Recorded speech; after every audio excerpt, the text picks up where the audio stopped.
একটি মাস, যা শুধু ক্যালেন্ডারের অংশ নয়, বরং ইতিহাসের গভীরে লুকানো এক রহস্য।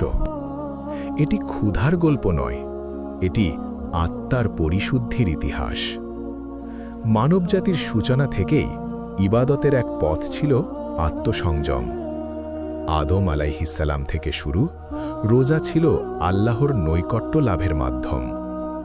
নূহ আলাইহিসসালাম, ইব্রাহিম আলাইহিসসালাম, মুসা আলাইহিসসালাম তাদের উম্মত চিনত রোজার স্বাদ। তারপর এলো এক ঘোষণা, ইয়া আইয়ুহাল্লাযীনা আমানু কুতিবা আলাইকুমুস সিয়াম, হে ঈমানদারগণ, তোমাদের উপর রোজা ফরজ করা হয়েছে, যেমন ফরজ করা হয়েছিল তোমাদের পূর্ববর্তীদের উপর, যাতে তোমরা তাকওয়া অর্জন করতে পারো। তারপর এলো সেই রাত, যা বদলে দিল মানব ইতিহাস।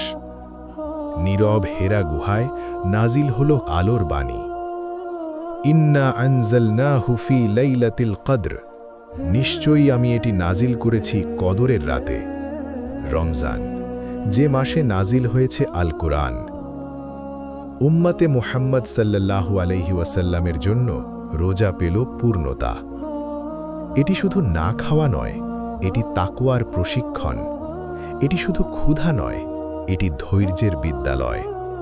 এটি শুধু তৃষ্ণা নয়, এটি আত্মার জাগরণ।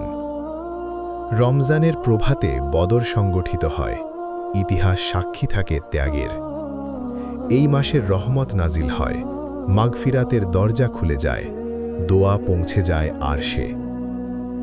লাইলাতুল কদর হাজার মাসের চেয়েও উত্তম। রাসূলুল্লাহ সাল্লাল্লাহু আলাইহি ওয়াসাল্লাম বলেছেন, যে ব্যক্তি ঈমান এবং সওয়াবের আশায় রোজা রাখে, তার পূর্বের গুনাহ মাফ করে দেওয়া হয়। তাহলে প্রশ্ন হল, তুমি কি প্রস্তুত এই ঐতিহাসিক ধারাবাহিকতার অংশ হতে? রমজান একটি মাস নয়, একটি বিপ্লব।